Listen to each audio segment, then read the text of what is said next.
Hi, and welcome to Psychological Disorders in Psych 2.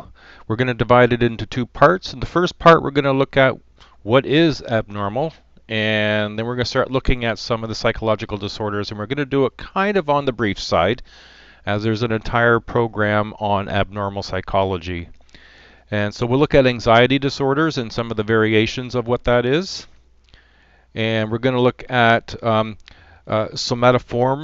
somatoform and dissociative disorders in this particular one. Okay, so what we're going to do first is look at what is normal versus abnormal.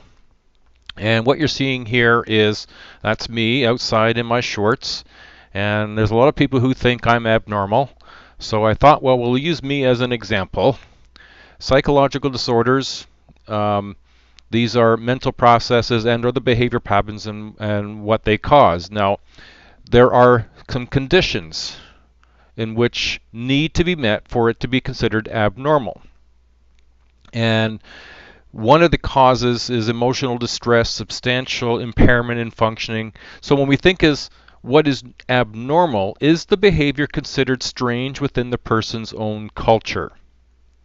And so you got to think in terms of what is considered maladaptive. So is it normal in some cultures and abnormal in others? Does the behavior cause personal distress to the person? Are they experiencing some sort of problems and issues with this?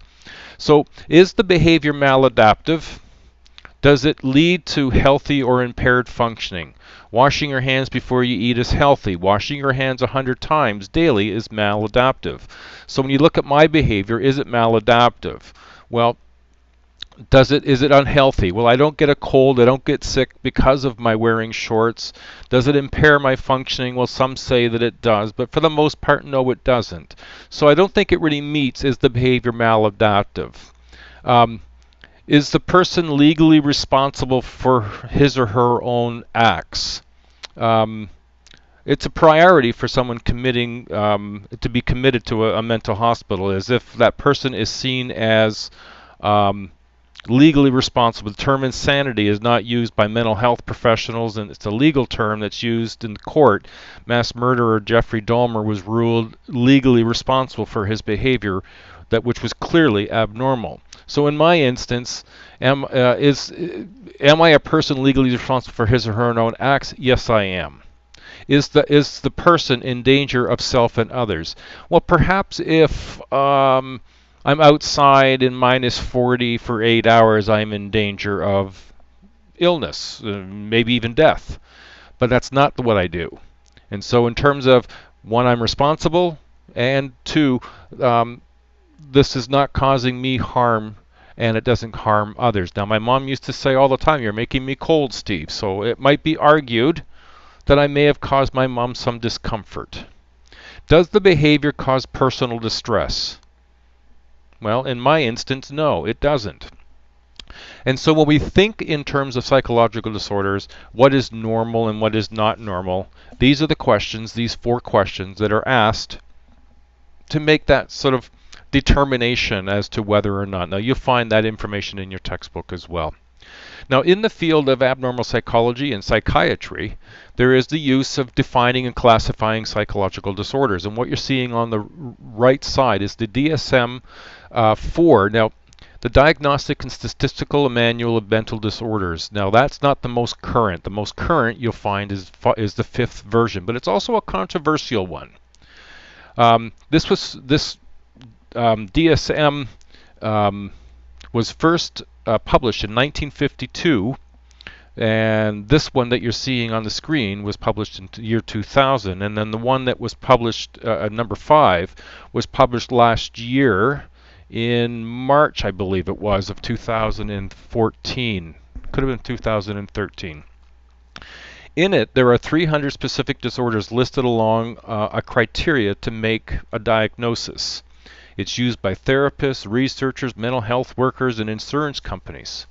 Now, what you're seeing on the right-hand side is the multi-axis system. What it means is that when you look through the DSMR, you are looking at 5 axes or 5 categories of psychological disorders.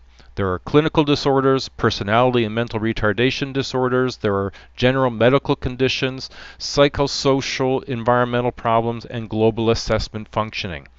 And based on a number of different criteria, a person could be diagnosed with one axis, or in some cases you'll find some competing axes in terms of the diagnosis.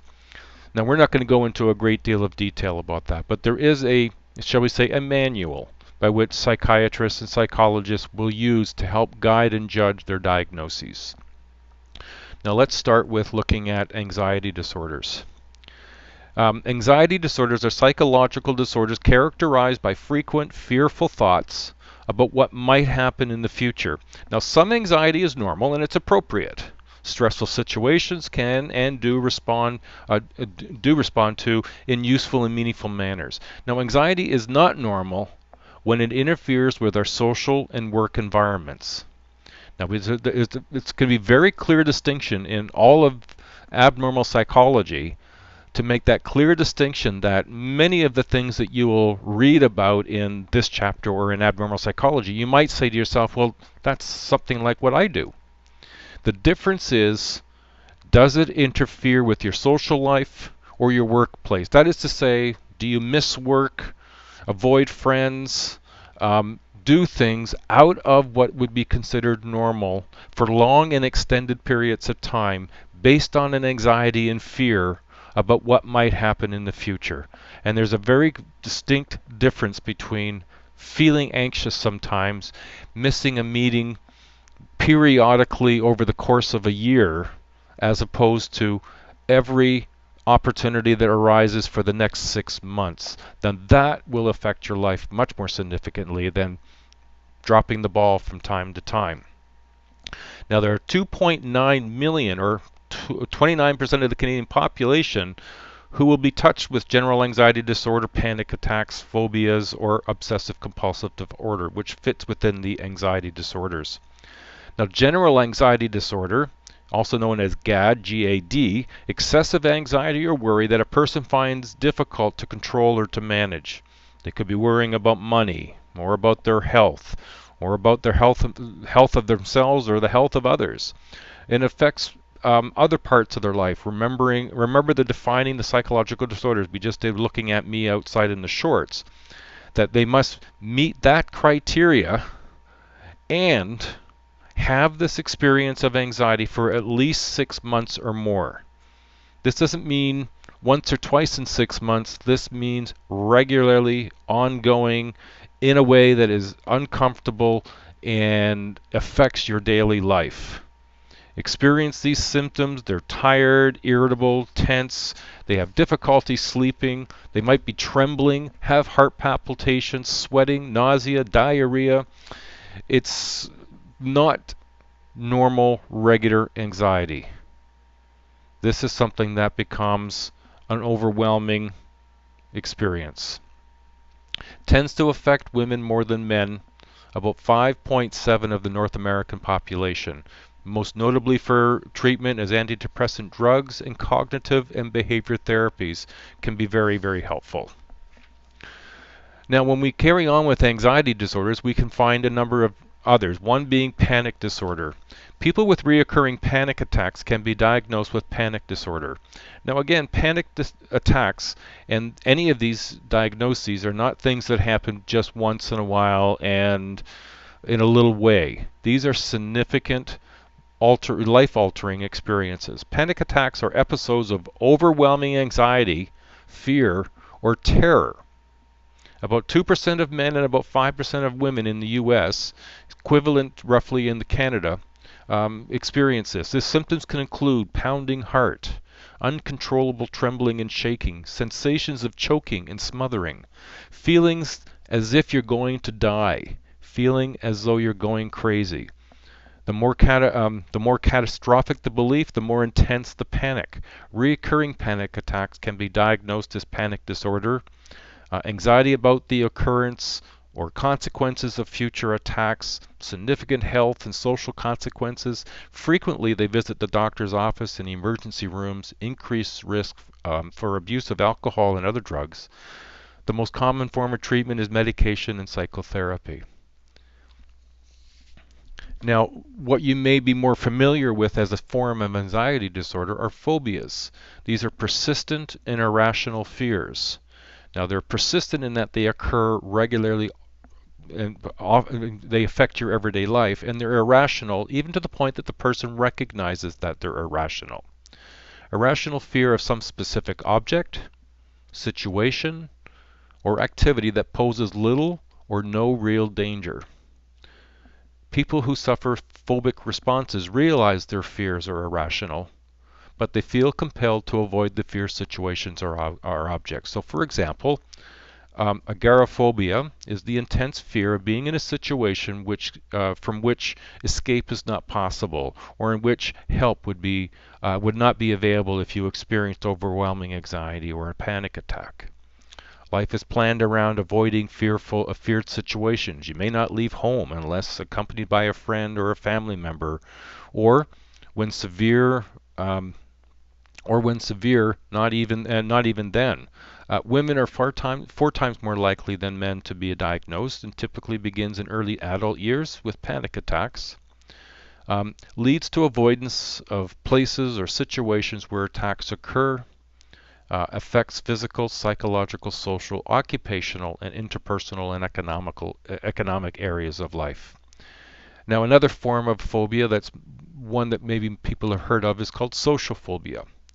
This is the irrational fear and avoidance of any social or performance situation in which one person might embarrass or humiliate themselves in front of others. Shaking, blushing, sweating, appearing clumsy, foolish, or incoherent or incompetent. Most common type of anxiety disorder may be the form of performance anxiety. One-third only fear speaking in public. In extremes, can affect performance at work, education, restrict your social life.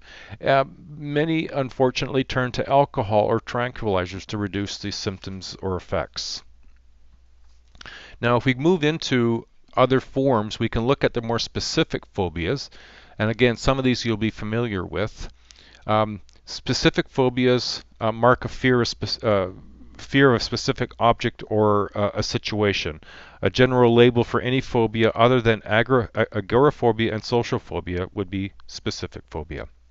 When facing the phobic item or situation, people experience intense anxiety, even to the point of shaking or screaming, will go to great lengths to avoid the feared object or situation. Phobic items include, and this is ordered by frequency of occurrence, situational phobias, things like elevators, airplanes, or enclosed places, tunnels. Fear of natural environment, this would be storms or water. Animal phobias, where you're afraid of dogs, snakes, insects, or mice. Blood injection injury phobia, fear of seeing blood or receiving an injection. Claustrophobia, which is a fear of closed spaces. Acrophobia, which is a fear of heights, are most frequently treated by therapists. Causes of GAD and social phobia are manifestations of the big five personality traits that we looked at in personality. Have a negative. A lot of people in these areas of anxiety have a negative outlook on life and tend to have some emotional instabilities. They emotionally high and emotionally low, and find it hard to stay stable. Also, risk factors for development of other specific phobias. Classical conditioning can develop a specific phobia, traumatic childhood experiences with feared object or situation. So there's a lot of different anxiety sort of forms of disorders that make it difficult for people to function very well. And another one that you'd be familiar with is obsessive compulsive disorder. Now, I've highlighted obsessive because I'm going to start there. Anxiety disorder in which the person suffers from recurrent obsession compulsions, or both. Obsession is a persistent, involuntary thought, image, or impulse that invades consciousness and causes great distress. contamination by germs, whether they perform a specific action like turning off the stove or locking the door. It could involve aggression, religion, or sex. Now, obsession and compulsion as an anxiety disorder, it's important to note that this isn't a tendency to do some things in a routine way. This is different. This is life-altering, change, life-affecting, life-interfering form of anxiety. So obsessed by certain things that you are obsessed to the point of distraction. You may have to go to that meeting, you may need to go to work, you may need to meet with your boss. However, you are obsessed with the thought of having to wash your hands and check the lock 7 times. And that even when you've done it, you're not completely satisfied that you don't need to do it again. This is not everyday kind of doing some things in a routine where we might say, oh, my OCD is showing. It's not the same thing. So when we look instead of the obsession, we look at the compulsion. It's a persistent, irresistible, irrational urge to perform an act or ritual repeatedly. Individuals know that the act is senseless, but cannot resist performing it without experiencing intolerable anxiety. So by not washing your hands to the point of bleeding is more stress-producing than doing it. Anxiety is relieved only by doing the action. The person cannot resist performing it. It is very time-consuming. It interferes with normal activities and relationships with others. 75% of people with obsessive-compulsive disorder involves cleaning and checking, reflects superstitious thinking of things that must be done to ward off danger. 2 to 3% of U.S. population fairly similar rates are reported in Canada, Puerto Rico, Germany, Korea, and New Zealand. Causes: there could be a predisposition, early autoimmune disease, strep infections, changes in the brain caused by infection. Twins and family studies indicate genetic factors could be a part of obsessive-compulsive disorder. Antidepressant drugs that increase serotonin levels are also helpful. Okay, we'll move into somatoform and disorders and physical symptoms with psychological causes. Now we'll look at these as 2 in particular. We'll look at hypochondrias and conversion disorder. Now with hypochondrias, the disorder in which there's physical symptoms are present due to psychological causes rather than any other medical condition. That is to say that I will have concerns about my health, but no doctor will find anything wrong with me. People with somatoform disorders are not faking illness to avoid work or other activities. Persons are preoccupied with their own health. They fear their physical symptoms are the sign of some serious disease. Despite reassurance from doctors, and to the contrary, they're not convinced when medical examinations reveal no problem. Symptoms are not consistent with known physical disorders. They may doctor shop, move from doctor to doctor seeking confirmation of their worst fears. They're not easily treated, and their chances of recovery are not usually very good. Now, conversion disorder is quite an unusual psychological disorder. This is the person who suffers a loss of motor or sensory functioning in some part of their body. Their legs stop working, their eyes stop working. Loss has no physical cause, but solves some of the psychological problem. They may become blind or deaf or unable to speak, or paralysis in some part of their body. Now, I'm moving from these pretty swiftly because really there's an awful lot more information related to each of these. And there is a course that we do offer from time to time called Abnormal Psychology, which delves much more deeply into each of these and many others of psychological disorders. Dissociative disorders are mental escapes. Disorders in which, under unbearable stress, consciousness becomes dissociated. That just means what you're consciously aware now becomes divided, dissociated from your own personal identity, and his or her memories are of important events, or even both, and it provides a mental escape from very difficult and intolerable circumstances. Dissociative amnesia is one example, a complete or partial loss of the ability to recall personal information or identify past experiences. Cannot be attributed to forgetfulness or substance abuse, often caused by traumatic experience, and can be caused by a situation creating unbearable anxiety, causing the person to escape by forgetting. Victims of 9/11 tragedy were discovered in mental hospitals months later with dissociative amnesia, brought to the hospital with no identification and couldn't recall anything. They forgot their name, their age, their addresses, and may not even recognize their parents or friends. Don't forget how to carry out routines. They don't forget how to carry out routines, and basic personality remains intact. The image on the bottom left is from The Bourne Identity, and he went through a similar experience in that movie where he had dissociative amnesia. And really quite amazing is this next one. That is the dissociative personality disorder, or also known as multiple personality. And there are two more, in this particular condition, two or more distinct, unique personalities occur in the same person.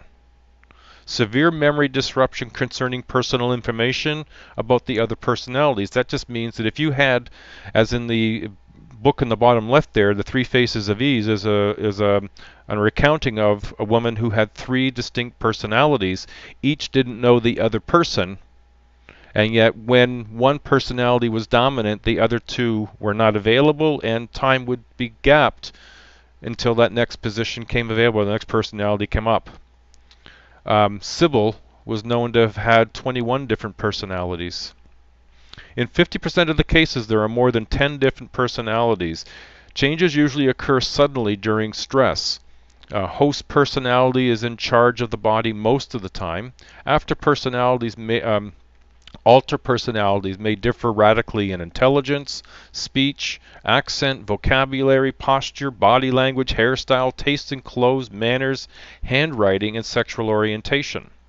In 80% of the cases, the host personality doesn't know the alter personalities. Alter personalities have varying levels of awareness of each other. So there's time loss, periods with no memory while the alter personality is out doing whatever they're doing. Usually this personality disorder begins in childhood, rarely in adolescence. 90% of women it happens 90% of the time with women who have a history of severe physical or sexual abuse. Now this brings to the close the first part. I will do a second part looking at the rest of these psychological disorders that are in your textbook. Thank you very much.